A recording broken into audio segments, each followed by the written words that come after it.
When I was a child, my hometown was a sleepy, unremarkable place. Nothing exciting ever happened, and the days bled into each other with a dull sameness that only a child could appreciate. But every summer, for 1 week, the carnival came to town. It was a whirlwind of bright lights, laughter, and the intoxicating smell of popcorn and cotton candy. The carnival was the highlight of our year, a magical escape from the monotony of small-town life. I was 10 years old the summer the carnival changed. It arrived as it always did, with a caravan of trucks and trailers rolling into the empty lot on the edge of town. We watched in awe as the workers set up the rides and booths, transforming the barren field into a wonderland overnight. This year, however, there was something different about it. The banners and signs were more faded, the paint on the rides chipped and peeling. The workers seemed wearier, their faces shadowed and grim. But as a child, I didn't care. It was still the carnival, and that was all that mattered. My best friend, Tommy, and I had been planning our visit for weeks. We saved our allowances, counted down the days, and talked of nothing else. On the first night, we arrived just as the sun was setting, casting an orange glow over the grounds. The Ferris wheel loomed over us like a giant, its lights blinking to life as we approached. We could hear the distant strains of carnival music, the calliope tunes that sent shivers down my spine even as they beckoned us closer. We bought our tickets and raced inside, our eyes wide with excitement. We darted from ride to ride, our laughter mingling with the screams and cheers of other children. The tilt-a-whirl made us dizzy, the bumper cars left us breathless with laughter, and the carousel, with its painted horses and twinkling lights, seemed to spin us into another world. Everything was perfect, just as it always had been. As the night wore on, we noticed a new tent, larger and more ornate than any of the others. It was tucked away at the far end of the carnival grounds, almost hidden in the shadows. A sign above the entrance read, "Madame Zora's House of Wonders." Curious, we approached, but a tall, thin man with a top hat and a long, pointed beard barred our way. "Admission is $1, he said, his voice smooth and oily. "But be warned, this attraction is not for the faint of heart." We looked at each other, our excitement mingled with a thrill of fear. $1 was a lot of money, but our curiosity was too strong to resist. We handed over our money and stepped inside. The tent was dimly lit, the air heavy with the scent of incense. Strange artifacts lined the walls, shrunken heads, jars of odd-colored liquids, and dusty old books. In the center of the tent sat Madame Zora herself, a woman draped in colorful scarves and jewelry that clinked and jangled as she moved. Her eyes were dark and piercing, and she seemed to look right through us. "Welcome, children," she said, her voice deep and resonant. "Come closer, and behold the wonders of the unknown." She gestured to a large crystal ball on the table in front of her. We hesitated, but her gaze drew us in. As we approached, the ball began to glow with an eerie light. Images swirled within it, dark forests, stormy seas, and faces twisted in fear. I felt a chill run down my spine, but I couldn't look away. "Do you seek knowledge of the future?" she asked. "Or perhaps you wish to see into the past?" Tommy and I exchanged a nervous glance. We hadn't really thought about what we wanted. We just wanted to see something amazing. "The future," Tommy blurted out, his voice trembling. Madame Zora nodded and placed her hands on the crystal ball. The images within it shifted, and I saw flashes of scenes that made my heart pound. A figure standing alone in a dark room, shadows closing in around them. A car speeding down a deserted road, the driver's face a mask of terror. And finally, a carnival, but not the one we knew. This one was twisted and decayed, the rides broken and the lights flickering. In the center of it all stood a dark figure, its eyes glowing red. "Beware," Madame Zora intoned. "The future is not set in stone, but the paths you choose can lead to darkness." We stumbled out of the tent, our minds reeling. The images we'd seen were like a dark cloud hanging over us, but we tried to shake it off. After all, it was just a carnival trick, right? Just a way to scare kids and make a few extra dollars. But as the days passed, strange things began to happen. The bright, cheerful atmosphere of the carnival seemed to darken. The workers became more secretive, their smiles forced. The rides, once a source of joy, started to feel ominous. The merry-go-round's music sounded off-key, the Ferris wheel groaned and creaked more than it should have, and the funhouse mirrors reflected not just our images but something darker and more sinister. Tommy and I couldn't shake the feeling that we were being watched. At night, I dreamed of the dark figure from the crystal ball, its red eyes glowing in the darkness. I would wake up in a cold sweat, my heart pounding, but the feeling of dread lingered. One evening, as the carnival was winding down, we decided to visit Madame Zora again. We needed answers, needed to know what was happening. But when we reached the tent, it was gone. In its place was an empty patch of dirt, as if it had never been there at all. Desperation drove us to seek out the carnival's owner, a man named Mr. Blackwood. He was a tall, imposing figure with a sharp gaze and an air of authority. We found him near the ticket booth, surveying the grounds with a critical eye. "Excuse me, Mr. Blackwood," I said, trying to keep my voice steady. "We need to talk to you about Madame Zora." He turned to us, his expression unreadable. "Madame Zora? I'm afraid we don't have anyone by that name here." "But we saw her," Tommy insisted. "She showed us things. And now, everything's changed." Mr. Blackwood's eyes narrowed. "You must be mistaken. There is no Madame Zora. Now, run along. The carnival is closing soon." We knew we weren't mistaken, but it was clear we wouldn't get any help from Mr. Blackwood. As we walked away, I felt a hand on my shoulder.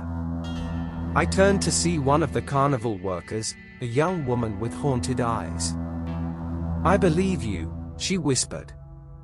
"There are things about this carnival that you don't understand. Things that even Mr. Blackwood doesn't know." "What do you mean?" I asked, my heart pounding. She glanced around nervously before continuing. "The carnival has been here for a long time, longer than anyone can remember. It travels from town to town, but it never stays in one place for more than a week. There are stories. Stories of people disappearing, of strange occurrences. And Madame Zora, she's real. But she's not part of the carnival. She's something else. Something ancient and powerful. What can we do?" Tommy asked, his voice barely above a whisper. The woman shook her head. "I don't know. But whatever you do, don't go back to the carnival after dark. That's when they come out. The ones who are trapped here. The ones who feed on fear." With that, she hurried away, leaving us more terrified than ever. We decided to heed her warning and stay away from the carnival at night. But the fear and curiosity gnawed at us, and we couldn't stay away completely. On the final night of the carnival, we decided to go back one last time. We thought if we could find Madame Zora again, maybe we could get some answers, some way to break the hold the carnival seemed to have on us. We waited until just before closing, when the crowds had thinned and the lights were dimming. The carnival had an eerie, almost abandoned feel to it. The ride stood silent and still, the booths empty and dark. We made our way to the spot where Madame Zora's tent had been, hoping against hope that it would reappear. As we approached, a thick fog began to roll in, obscuring our vision. We could barely see a few feet in front of us. Suddenly, the fog parted, and there it was, Madame Zora's tent, looking exactly as it had before. We exchanged a nervous glance and stepped inside. Madame Zora was waiting for us, her dark eyes gleaming in the dim light. "I knew you would return," she said, her voice echoing in the enclosed space. "You seek answers, but the truth is not always what it seems. We just want to know what's happening," I said, my voice shaking. "Why is everything so strange? What did we see in the crystal ball?" Madame Zora sighed and placed her hands on the ball once more. "The carnival is a place of magic and mystery, but it is also a place of darkness. It feeds on the energy of those who visit, drawing strength from their fear and excitement. The images you saw were glimpses of possible futures, paths that could be taken. But there is always hope, always a way to change what is to come." "How do we change it?" Tommy asked. "You must face your fears," she said simply. "Only by confronting the darkness can you dispel it." The tent seemed to close in around us, the air growing heavy and thick. The crystal ball began to glow again, and we saw the same dark figure with glowing red eyes. But this time, it was closer, almost within reach. I felt a cold hand on my shoulder and turned to see Tommy's face twisted in terror. "We have to go," I said, grabbing his arm. "Now." We ran out of the tent, the fog swirling around us. As we reached the carnival grounds, we saw that the rides were moving on their own, the lights flickering wildly. The dark figure from the crystal ball seemed to be everywhere, its red eyes glowing in the shadows. We ran towards the exit, but the fog was so thick that we could barely see. The laughter and screams of the carnival seemed to come from all directions, disorienting us. Just when it felt like we would never escape, we burst through the fog and out into the clear night air. The carnival was gone. The lot was empty, the lights and rides vanished as if they had never been there. We stood there, gasping for breath, our hearts pounding in our chests. "What happened?"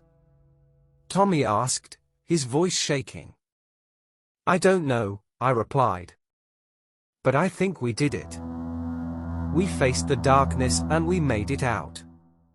The next day, the lot was still empty, and there was no sign that the carnival had ever been there. The townspeople seemed to have forgotten all about it, going about their lives as if nothing had happened. But Tommy and I knew the truth.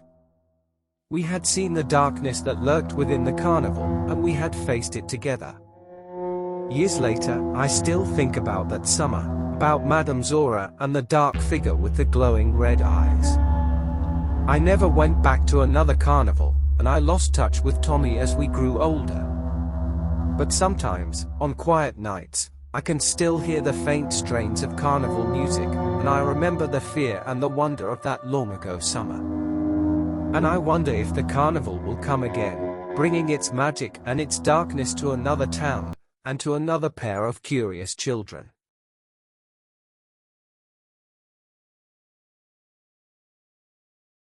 When I was a child, the arrival of summer always brought the same routine.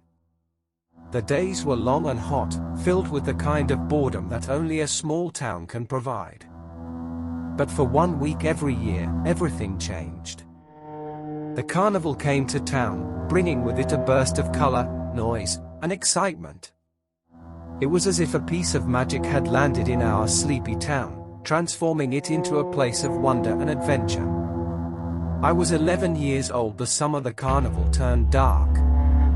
It rolled into town just as it always had, with a parade of trucks and trailers that transformed the empty fairground into a bustling wonderland overnight. My best friend, Lucy, and I watched the setup with growing anticipation, our imaginations running wild with possibilities. The first night of the carnival, we arrived just as the sun was setting, casting a golden glow over the scene. The Ferris wheel dominated the skyline, its lights twinkling like stars against the darkening sky. The air was filled with the scents of fried dough, caramel apples, and the unmistakable tang of excitement. We could hear the distant strains of carnival music, the merry tunes inviting us closer. We bought our tickets and entered the grounds, our senses overwhelmed by the sights and sounds around us. We spent the evening darting from ride to ride, our laughter mingling with the shouts and cheers of other children. The carousel was our favorite, with its beautifully painted horses and the nostalgic music that played as it turned. Everything seemed perfect, just as it always had been. As the night wore on, we noticed a new attraction that hadn't been there before. It was a large, ornately decorated tent tucked away at the far end of the carnival, almost hidden in the shadows. A sign above the entrance read, "Professor Caligari's Cabinet of Curiosities." Intrigued, we approached the tent, our curiosity piqued. A tall, gaunt man with a top hat and a pencil-thin mustache stood at the entrance, his eyes gleaming with a strange light. "Step right up, ladies and gentlemen," he called out in a deep, resonant voice. "Prepare to be amazed by wonders and oddities from around the world. Admission is only $1. Lucy and I exchanged a look. $1 was a lot of money, but the allure of the unknown was too strong to resist. We handed over our money and stepped inside. The interior of the tent was dimly lit, the air thick with the scent of incense. Strange artifacts lined the walls, shrunken heads, ancient scrolls, and bizarre creatures preserved in jars. In the center of the tent stood Professor Caligari himself, his dark eyes watching us intently. "Welcome, children," he said with a smile that didn't reach his eyes. "Come closer, and witness the marvels of the unknown." He gestured to a large, ornate cabinet at the back of the tent. Its doors were carved with intricate designs, and it seemed to pulse with a faint, eerie glow. As we approached, the doors slowly creaked open, revealing a swirling vortex of colors and lights. We stared, mesmerized, unable to look away. "Do you seek knowledge of the unknown?" Professor Caligari asked, his voice echoing in the confined space. "Or perhaps you wish to see the impossible made real?" "We just want to see something amazing," Lucy said, her voice trembling with excitement. Professor Caligari nodded and reached into the cabinet. He pulled out a small, ornate box and opened it to reveal a collection of strange, shimmering stones. "These are the eyes of eternity," he explained. "Each one contains a glimpse of another world, another reality.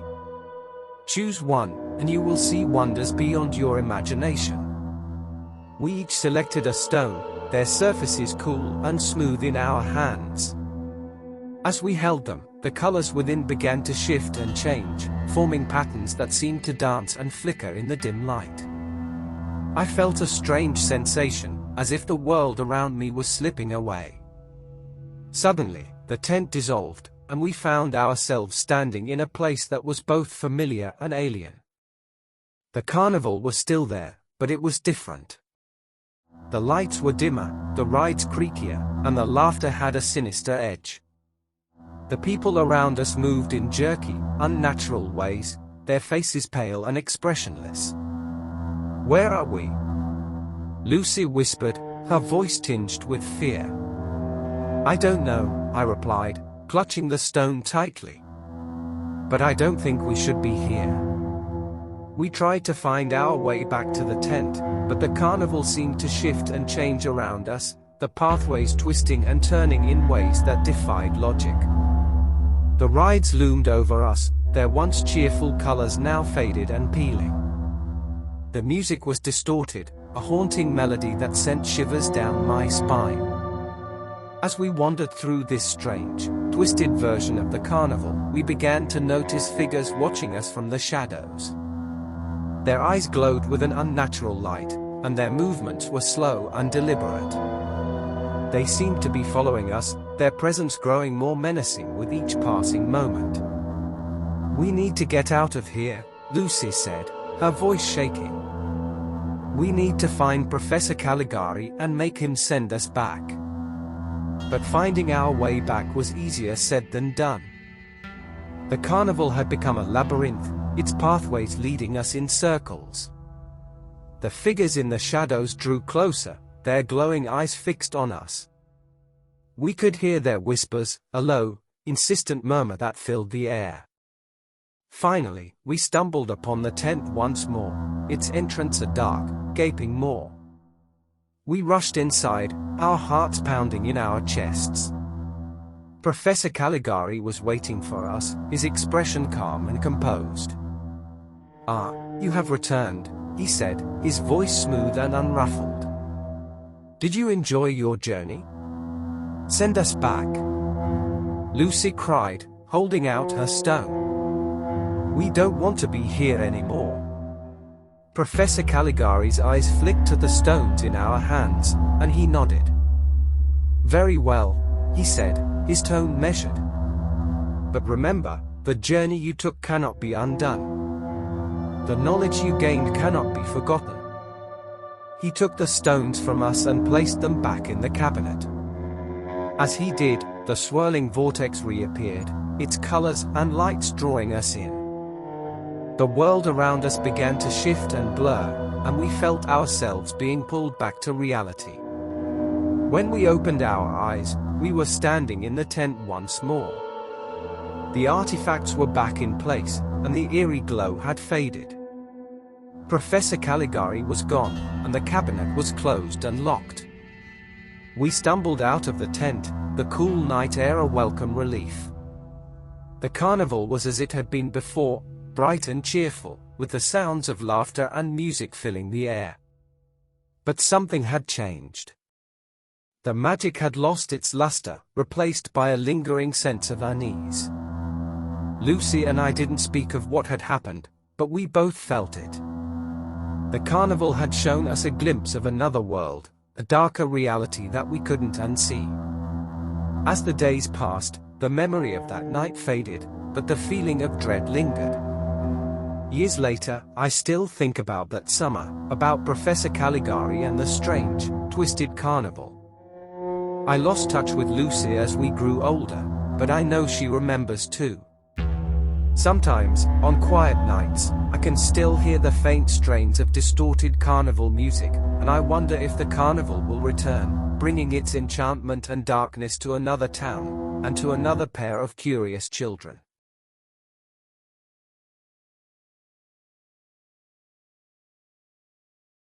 Every summer, like clockwork, the midnight carnival rolled into town. It was a spectacle of light and sound, a temporary escape from the monotonous days of our sleepy little town. I was 12 that summer, and the carnival was a beacon of excitement, promising thrills and wonders that our quiet streets couldn't provide. The carnival arrived in the dead of night, as it always did. By morning, the empty field at the edge of town had transformed into a sprawling fairground. The Ferris wheel stood tall against the sky, its colorful lights winking in the early dawn. The smell of popcorn, cotton candy, and fried dough wafted through the air, mingling with the laughter and music that never seemed to stop. I couldn't wait to go. My best friend, Sam, and I had been planning our visit for weeks, saving every spare dollar we could scrounge up. The first night of the carnival, we arrived just as the sun was setting, casting a golden hue over the bustling scene. The air was electric with anticipation, and we were eager to dive into the excitement. We bought our tickets and entered the fairground, our eyes wide with wonder. We darted from ride to ride, our laughter echoing through the night. The carousel's painted horses, the spinning lights of the tilt-a-whirl, the haunted house with its creaky doors and eerie moans, all of it was a delight. But something was different this year. There was a new attraction that hadn't been there before, a large, dark tent at the far end of the carnival, almost hidden in the shadows. A sign above the entrance read, "The House of Mirrors." It looked old and decrepit, a stark contrast to the bright and cheerful surroundings. A sense of unease washed over me, but curiosity won out. Sam and I approached the tent, our excitement tempered with a hint of dread. A tall, slender man in a black suit stood at the entrance. His eyes were cold and piercing, and his smile seemed forced. "Welcome to the House of Mirrors," he said, his voice smooth and low. "Enter if you dare, and face your deepest fears. Admission is $1. We hesitated. The man's gaze was unsettling, but we were determined to see what lay inside. We handed over our money and stepped into the tent. Inside, the air was cool and damp, the dim light casting eerie shadows on the walls. Mirrors lined the narrow corridors, each one distorting our reflections in strange and unsettling ways. We laughed nervously at the odd shapes and faces that stared back at us, but there was an underlying tension that we couldn't shake. As we ventured deeper into the maze, the mirrors grew more twisted, their surfaces warped and cracked. Our reflections became grotesque, our faces elongating and eyes growing larger. The laughter died in our throats, replaced by a creeping sense of horror. The corridors twisted and turned, leading us further into the heart of the tent. "Let's turn back," Sam whispered, his voice trembling. I nodded, but as we tried to retrace our steps, the path seemed to shift and change. The mirrors closed in around us, the reflections becoming more sinister. Our distorted images seemed to move on their own, watching us with malevolent eyes. Panic set in as we realized we were lost. "Over here," I called, spotting what looked like an exit in the distance. We hurried towards it, but as we reached the end of the corridor, we found ourselves facing a dead end. The mirror before us showed not our reflections, but a dark, empty carnival, the ride standing silent and still. Suddenly, the mirror cracked, and the image shattered into darkness. We stumbled back, our hearts pounding. The tent seemed to close in around us, the air growing colder. Whispers filled the air, voices that seemed to come from the mirrors themselves. "Help us," they murmured. "Join us." We turned to run, but the path was gone. We were surrounded by mirrors, the reflections growing more twisted and horrifying. Our faces stared back at us, eyes wide with terror. I could see Sam's reflection, his face pale and drawn, his eyes filled with fear. And then I realized, the reflections weren't just distorted. They were changing, morphing into something else. Our faces were melting, our eyes growing darker, until we no longer recognized ourselves. "Sam, we need to get out of here," I said, my voice shaking. He nodded, and we started to run, blindly navigating the maze. The whispers grew louder, the voices more insistent.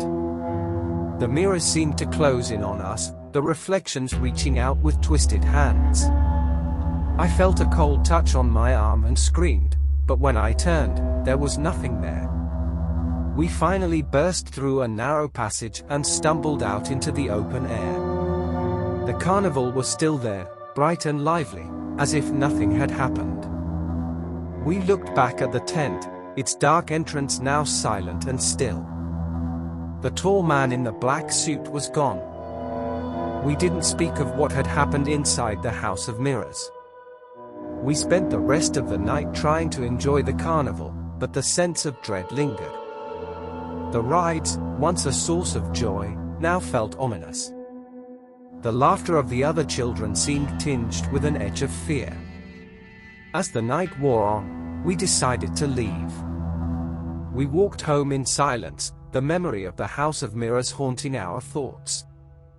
The carnival left town the next day, as it always did, and the field returned to its empty, quiet state.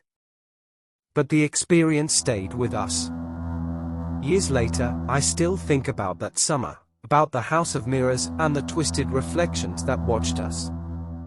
I've never been able to shake the feeling that we left something behind in that tent, something dark and malevolent. Sometimes, on quiet nights, I can still hear the whispers, calling me back to the carnival. And I wonder if the midnight carnival will return, bringing its strange and twisted magic to another town, and to another pair of unsuspecting children.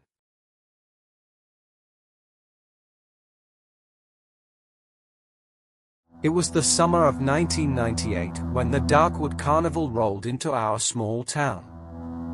Unlike the cheerful, colorful carnivals of my childhood, this one seemed cloaked in an air of mystery and darkness. Its posters, plastered overnight on every available surface, depicted eerie clowns, ghostly acrobats, and promises of wonders and horrors beyond imagination. I was 16 that summer, craving excitement and a break from the mundane routine of our quiet town. My best friend, Jake, and I decided to check it out on the first night. The carnival grounds were set up in a clearing on the outskirts of town, surrounded by thick, shadowy woods. As we approached, the music, an old, haunting melody, drew us in, both captivating and unsettling. The entrance arch was an imposing structure, adorned with faded flags and a sign that read, "Welcome to the Darkwood Carnival, enter if you dare." We paid our admission and stepped inside, the sights and sounds engulfing us. The rides were old and creaky, their paint peeling and lights flickering. The carnival workers moved with an odd, jerky grace, their faces painted in grotesque, exaggerated features. There was an unsettling undercurrent to their smiles, something that made me uneasy. "Let's check out the sideshow," Jake suggested, pointing to a large, striped tent at the far end of the grounds. The sign above the entrance read, "The Sinister Sideshow, Freaks and Curiosities." Intrigued and a bit apprehensive, we entered the tent. The air inside was thick with the smell of sawdust and something else, something metallic and unpleasant. Dim lights cast long shadows, and strange, unsettling music played from an old gramophone in the corner. The tent was filled with oddities, a two-headed calf in a glass case, a jar containing what looked like a shrunken head, and a collection of twisted, malformed skeletons. But it was the living exhibits that caught our attention. On a small stage, a tall, gaunt man with hollow eyes and a voice like gravel introduced the performers. "Ladies and gentlemen, prepare to be amazed and horrified by the wonders of the Sinister Sideshow." The first act was a contortionist, her body bending in ways that seemed impossible, her joints popping with each movement. Next was a fire eater, his face scarred and eyes wild, swallowing flames as if they were water. Each act was more disturbing than the last, and I felt a growing sense of dread. The final act was the one that haunted me the most. The gaunt man introduced her as Morgana, the living doll. A girl, no older than me, stepped onto the stage. Her skin was pale, her eyes wide and vacant. She moved with a stiff, puppet-like grace, her joints creaking audibly. As she danced, her movements became more fluid, almost hypnotic. But there was something deeply wrong about it. Her eyes never blinked, never showed any emotion. It was as if she were being controlled by unseen strings. "She's not real," Jake whispered, his voice tinged with fear. "She can't be." I wasn't so sure. There was something in her eyes, a flicker of life, of trapped consciousness. The performance ended, and Morgana was led off stage, her movements reverting to that stiff, unnatural gait. The audience clapped, but the applause was sparse and uneasy. The gaunt man stepped forward again.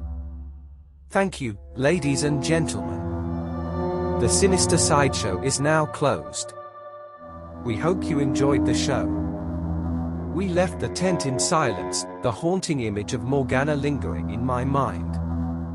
As we wandered the carnival grounds, I couldn't shake the feeling that we were being watched.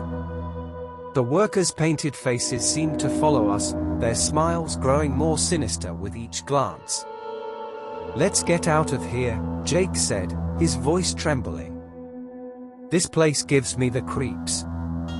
I nodded, and we made our way to the exit. But as we approached, the gaunt man from the sideshow stepped into our path.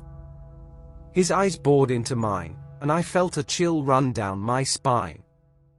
"Leaving so soon?" he asked, his voice smooth and menacing. "The night is still young, and there are many more wonders to see." "We've seen enough," I replied, trying to keep my voice steady. "We just want to go home." His smile widened, revealing yellowed teeth. "Very well. But remember, the Darkwood Carnival is always here, waiting. Until next time." We hurried past him, our hearts pounding, and didn't stop until we were well away from the carnival grounds.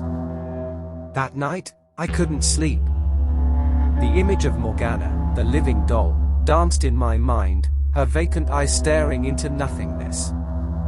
Over the next few days, rumors spread through the town. People spoke of strange occurrences at the carnival, of people disappearing into the woods, never to be seen again. Some claimed to have seen ghostly figures wandering the grounds at night, their eyes glowing with an unnatural light. Jake and I decided to return to the carnival during the day, hoping to find some answers. But when we arrived, the field was empty. There was no sign of the tents, the rides, or the eerie music. It was as if the Darkwood Carnival had never been there. We asked around, but no one seemed to remember the carnival. It was as if the entire town had forgotten, their memories wiped clean. But Jake and I knew what we had seen, the horrors we had witnessed. Years later, I still think about that summer, about the Darkwood Carnival and its sinister sideshow. I've never been able to shake the feeling that it was more than just a carnival, that it was a gateway to something dark and malevolent.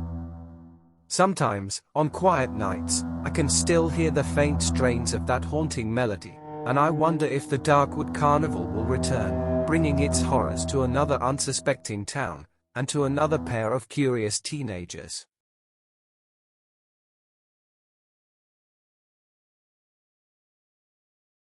Every summer, the Anderson family hosted their annual summer carnival on the outskirts of our small town. It was a beloved tradition, a week of joy and excitement that everyone looked forward to. However, one summer stood out in my memory, a summer when the carnival became a place of nightmares. It was the summer of 2003, and I was 17. My friends and I had been eagerly awaiting the carnival all year. When it finally arrived, the grounds were transformed into a vibrant spectacle of lights, rides, and games. The air was filled with the smell of fried food and the sound of cheerful music. On the first night of the carnival, my best friend Emma and I decided to explore every corner of it. We laughed and screamed on the rides, stuffed ourselves with cotton candy, and tried our luck at the rigged games. As the night wore on, we noticed a new attraction we had never seen before, a large, black tent at the far end of the carnival grounds. A sign above the entrance read, "The Carnival of Shadows, enter if you dare." Intrigued, we approached the tent. A tall, thin man with pale skin and deep-set eyes stood at the entrance. He wore a black top hat and a long, dark coat. His smile was unnerving, more of a grimace than a grin. "Welcome to the Carnival of Shadows," he said in a low, raspy voice. "Inside, you will face your deepest fears. Admission is free, but be warned, once you enter, there's no turning back." Emma and I exchanged a nervous glance, but our curiosity got the better of us. We stepped inside, the darkness swallowing us whole. The interior of the tent was dimly lit, the air heavy and cold. Strange, shadowy figures moved just beyond the edge of the light, their forms shifting and changing. We could hear whispers, faint and unintelligible, that seemed to come from all around us. "Stick close to me," I whispered to Emma, trying to sound braver than I felt. We walked deeper into the tent, the shadows growing darker and more oppressive. Suddenly, the ground beneath us seemed to disappear, and we found ourselves falling into a vast, black void. I reached out for Emma, but she was gone. I landed with a thud on a cold, hard surface. The air was filled with the sound of distant screams and eerie laughter. I struggled to my feet, my heart pounding in my chest. I called out for Emma, but there was no response. I was alone in the darkness. I began to walk, my hands outstretched to feel my way through the blackness. The whispers grew louder, and I could feel eyes watching me from the shadows. My fear mounted with each step. Suddenly, a figure emerged from the darkness. It was a young girl, no older than 10, with long, dark hair and a pale, expressionless face. She wore a tattered dress, and her eyes were hollow and empty. "Help me," she whispered, her voice echoing in the darkness. I reached out to her, but she vanished before my eyes. The shadows around me seemed to close in, suffocating me with their presence. I could feel cold hands reaching out, brushing against my skin. Panic set in, and I began to run, desperate to find a way out. As I ran, the shadows twisted and contorted, forming grotesque shapes that seemed to mock me. Faces appeared in the darkness, their eyes wide with terror, their mouths open in silent screams.